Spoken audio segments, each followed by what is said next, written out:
The following segment will demonstrate the two non-entry rescue procedures which can be used due to an event in a manhole or a vault. Manholes and vaults are considered enclosed spaces. An enclosed space is designed for periodic employee entry under normal conditions. There are no atmospheric hazards and no special rescue provisions needed. However, if there is an event within that enclosed space that causes the atmospheric hazard such as smoke, fire, gas buildup, or anything else that could put your gas meter into an alarm, that space automatically becomes a confined space by definition of OSHA. A confined space is considered not designated for continuous occupancy or periodic entry, large enough for employee entry, and has restricted or limited means of entry or egress. This includes pits and open-top tanks. In these situations, non-entry rescue must be used. Some situations that may require rescue or resuscitation include, but are not limited to, illnesses, burns, or unconsciousness due to shock, heart attack, or similar circumstances. Rescue personnel, such as firefighters and police, may choose not to enter a manhole or vault until all circuits have been de-energized. You can perform a rescue successfully through the use of non-entry rescue methods. Now let's look at the preferred non-entry rescue method. Okay, Bobby, we're down here at 222 Main Street in Worcester. We're going to be splicing some network cable that they pulled in over the weekend. You got any questions on the job? The circuit's been shut down? Yeah, everything we need. It's all set.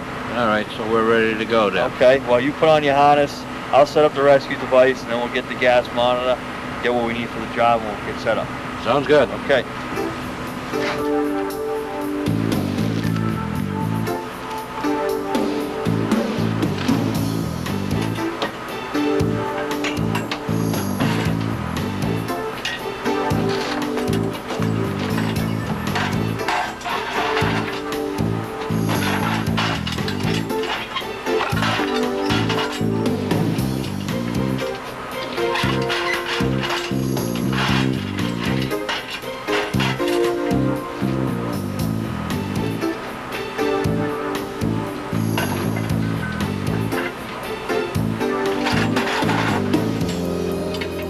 Testing the manhole will require the attendant to test the atmospheric conditions at each level for 2 minutes.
Bobby, you all right? You all right?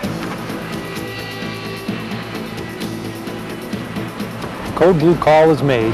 Code Blue, Code Blue, Code Blue. This truck's 6382. I'm at 222 Main Street in Worcester. I've got a man down. Okay, 6382. We have received your Code Blue, and help is on the way. And the automatic vehicle location system is activated. Once Kevin has received confirmation that his Code Blue was received, he moves the winch and frame into position. Kevin breaks the lifeline free from the guardrail and proceeds with a harness lifeline non-entry rescue.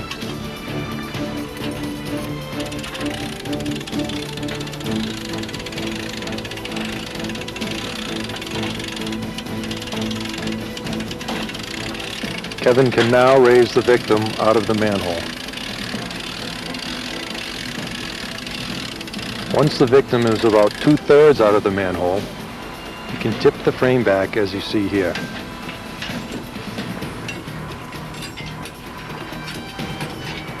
Kevin will break the cage down.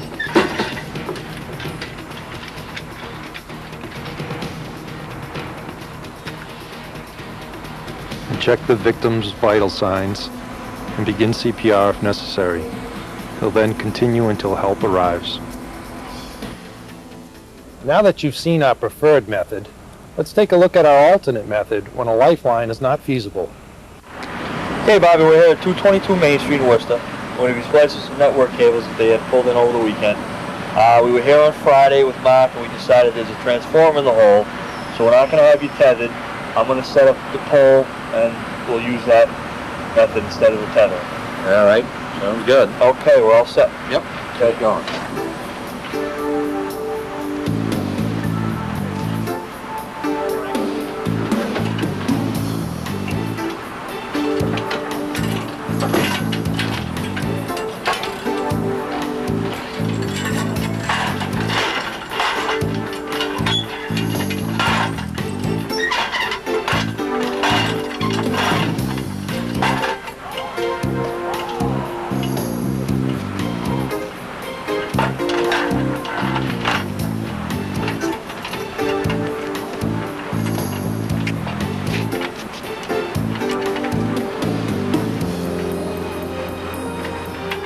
Testing the manhole will require the attendant to test the atmospheric conditions at each level for 2 minutes.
Bobby, you all right? You all right?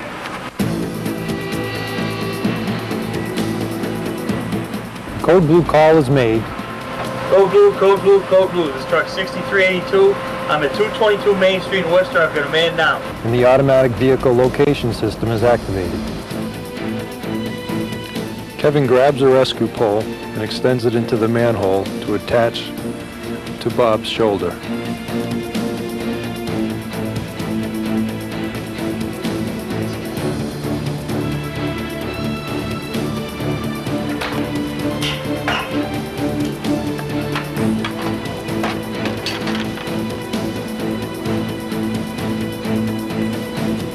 Then ties a knot into the lifeline, attaches it to the cage, puts the cage in position, and begins cranking Bob out of the manhole.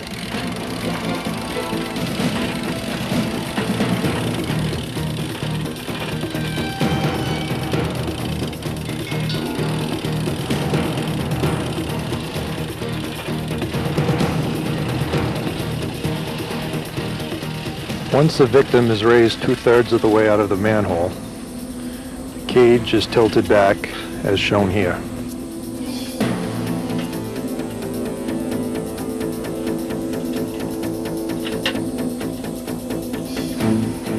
The cage is then broken down, and Kevin can check the victim's vitals, begin CPR if necessary, and continue until help arrives. In the event the shoulder or back rescue loop cannot be reached with the rescue pole, the first lifeline can be attached to the victim's hip so they can be dragged into a more accessible position.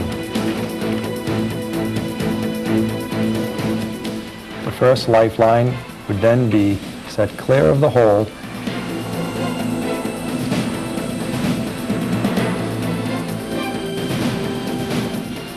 and the second lifeline would be attached to the back or shoulder loop.